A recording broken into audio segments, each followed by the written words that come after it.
Buster, what are you chewing on, dude? Huh? You got my glove? What am I gonna do with you, dog? Huh?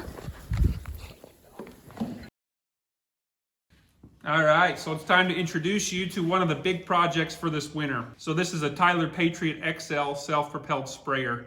I bought it last May.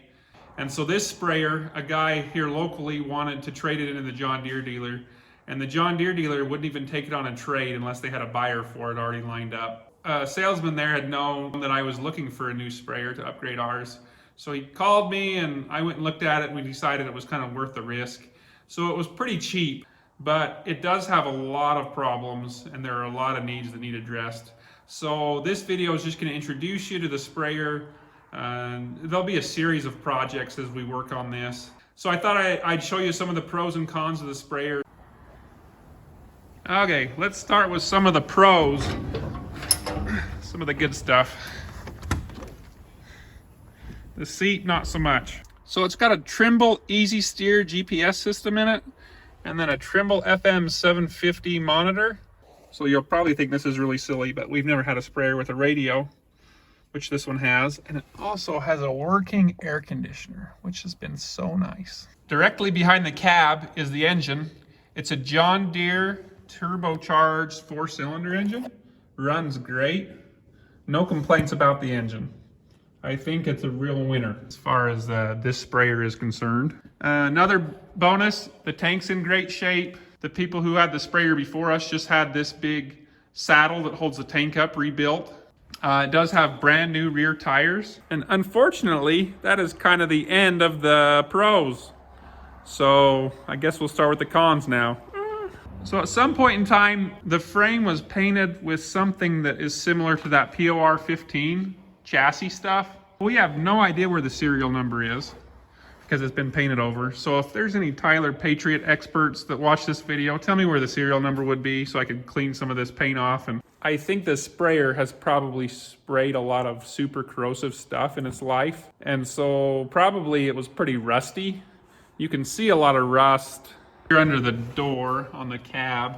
There's a spot it's rusted through, and then just look along that. On to lighting.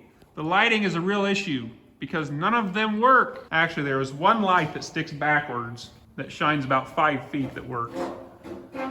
So I'm gonna buy a bunch of LEDs. I'm not sure what configuration I'm gonna do yet because we do need to spray at night. Part of the reason we need to spray at night is because the wind blows a lot in Idaho. What do you think they were trying to accomplish here? So these axles are supposed to be adjustable, and I've heard from just reading online that they can be a real problem. So they decided to tie a chain around it, and all their welds are broken up. All 4 tires have adjustable axles on them, and all 4 of them have been welded on to try to keep them in the same spot. It turns way sharper one direction than the other direction. I can't remember if it's left or right that turns sharper, but the way that it does not turn very sharp, it cannot even turn onto the next pass in the field without backing up. So we have got to fix that because that is super annoying. And right here, you will see there is a lot of oil.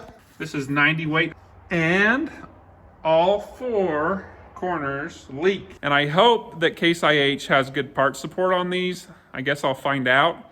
But if anyone knows a really good dealer that still stocks lots of parts for these with really knowledgeable parts, guys, go ahead and leave me a comment.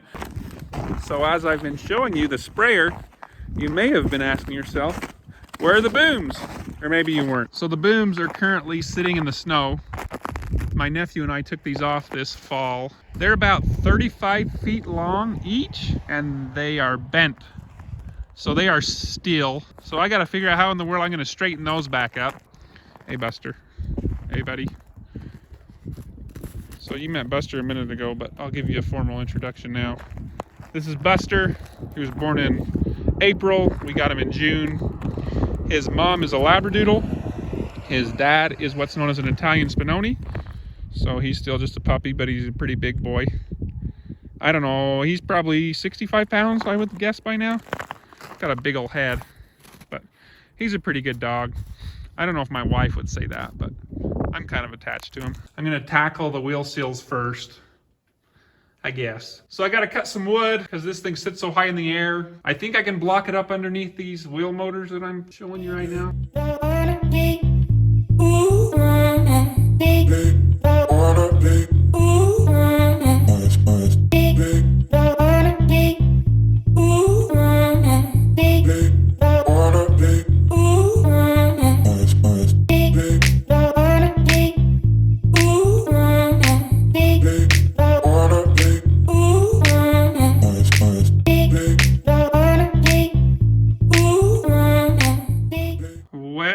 Unfortunately, this is not working. This cradle here is just pivoting. So as I jack it up, it goes like that. So I guess I'm gonna have to try lifting straight underneath the little wheel motor and see if it will lift up there.